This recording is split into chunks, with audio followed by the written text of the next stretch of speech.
1700 семејства и 6000 лица се приматели на социјална помош во источниот регион. Сите овие семејства од 1 јуни ги очекуваат 11.000 денари државна помош која вчера на нив им ги потврди министерката Мила Царовска. Мислам дека ќе биде добро ако се качи социјалната помош за нас, бидејќи може да обстанеме, да може да се платиме комуналните трошкови, струја, вода и други работи, бидејќи јас имам стен, бидејќи давам секој месец по 1500 денари само за апчиња. Од друга страна, социјалната помош која стигне на сантиметри до минималната плата за граѓаните е нереална и превисока. Не е фер. Треба социјално да дадат повише, а и кои ќе работе од социјалното по повише да дадат пари. Како тај ќе сака да работи, а јас работам за 11.000, за 10. Дали е фер тоа? Нема правда, тоа е.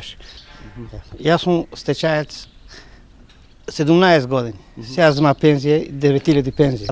31 година стаж у Македонка работи. И 9000 пензија.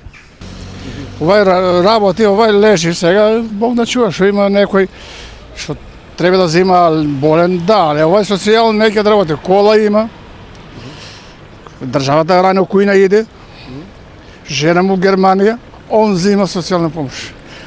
Дек се тие што дават и што не размислуваат. Ветената социјална помош, чија висина стигне на сантиметри до минималната плата, веќе им ги грее срцата на социјалците, но освен за граѓаните, таа не е добра работа и за работодавците.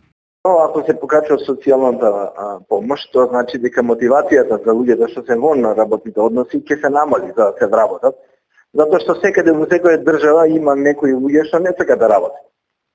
Подобро иде користи социјална помош, нешто работи на црно и така натаму. Иако последиците од незадоволството во овој момент не можат да се измерат, сепак тие ќе уследат, уверени се нашите соговорници. Па во смисла на тоа што уште повеќе ќе се опадне расположивата работна сила, уште повеќе ќе почне да пропаѓа индустријата и уште повеќе ќе тонеме. Прво и основно, не може да биде корисник на социјална помош ако не бара работа. Ако одбие работа еднаш, два пати, третиот пат ги губи сите привилегии. Значи тоа толку многу лесно може да се изрегулира, со само 2 до 3 мерки сето тоа се регулира.